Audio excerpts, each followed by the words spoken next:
what's good? That's a reference to Thought Notes, by the way. Link in the comments below. Welcome to Tuesday Teaching, which was almost going to be called Tuesday Texts. But hey, I might do math one day. Channel my inner Eddie Wu. Also, link below. First, a huge thank you to everyone who watched my channel intro and liked, commented, and subscribed. I very much appreciate it, more than I can adequately express here. Special shout out to Deean, who was my first subscriber, and my mother, who was my first commenter. Thanks, Mom! Anyway, this is my poor teaching, which hopefully isn't poor because it's bad, I hope. Stick around to the end and you'll see the real reason. And today we'll be covering the works of Wilfred Owen. A quick hello to my tutoring students, Rafat, Sarah, and Priscilla, who would have heard most of this already. So, this handsome gentleman here is Wilfred Edward Salter Owen. And he wrote a few little poems about the subject of war, most of which were pretty forgettable really, nothing special. Owen had a nice niche selling point going for his war poetry, in that he actually went and served in the war. That would be World War I for him.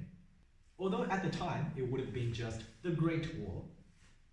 Who could have known that the world would think that a global conflict deserved a sequel, eh? But really, the fact that he had first-hand experience of frontline combat didn't add that much to his poetry. It's nothing that a poet with a good imagination couldn't envision anyway.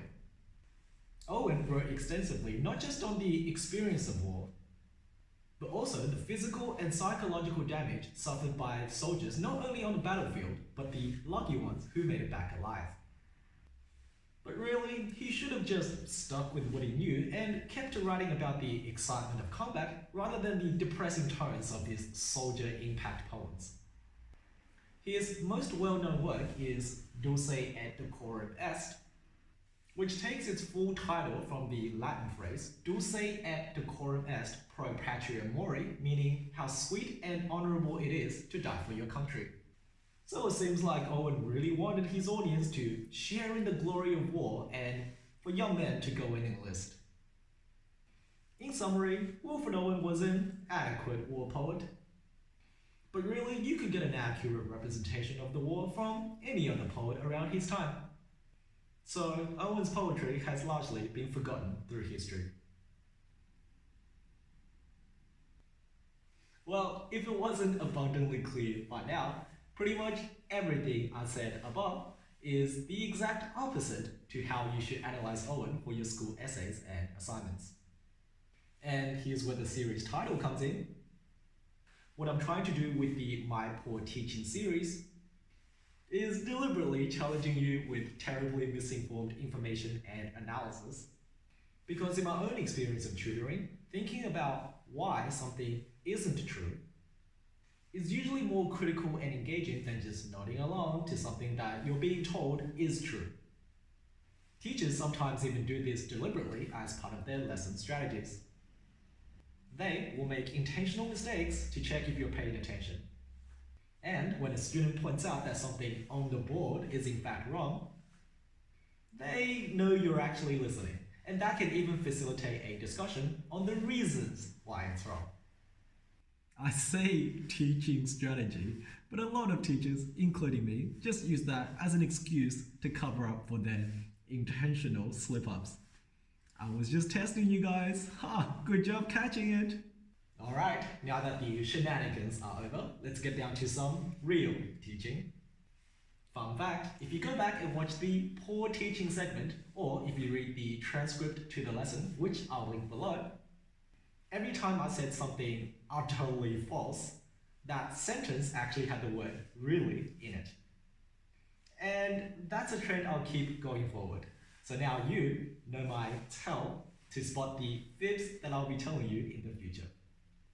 Having said that, what really should have been said was, Wilfred Owen was one of the most influential war poets, not only of his generation, but of any generation.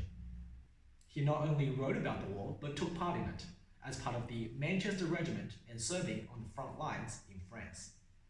His personal experiences in the war, combined with his mastery of the poetic form and his creation of visceral imagery, made his poems some of the most authentic representations of the true inhumanity of warfare.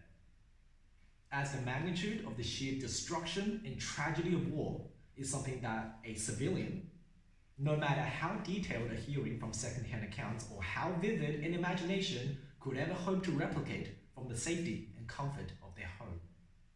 In addition to the true horrors of combat, Owen used his own and his comrades' experiences after returning to depict the devastation that war leaves behind on soldiers.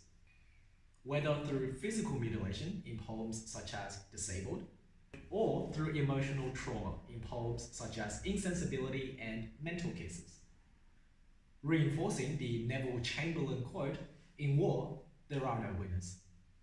By showing the full human cost of war beyond deaths on the battlefield, to the lives that are ripped away even from the survivors. Finally, Owen's most well-known poem, Dulce et Decorum Est, is a vehicle for his deep-seated anti-war sentiments, which are shown in the lines immediately preceding the Latin adage, "My friend, you would not tell with such high zest to children ardent for some desperate glory the old lie," where by introducing a commonly held belief of honor with the high modality direct address of not and lie, Owen makes absolutely clear that whatever glories that war is regarded with is discarded the moment soldiers are thrown into actual battlefields of bombs, brutality, and bloodshed. So, there you have it, some poor teaching followed by some, hopefully, good ones. Perhaps it will come in handy for some of you if you ever have to break down this very commonly taught poet for school English. Please like, comment, and subscribe if you found any of this slightly useful, or at the very least, entertaining. I'm especially interested in requests for which other texts you would like me to poorly cover in the future. So please leave those in the comments below, and hey, I just might pick yours.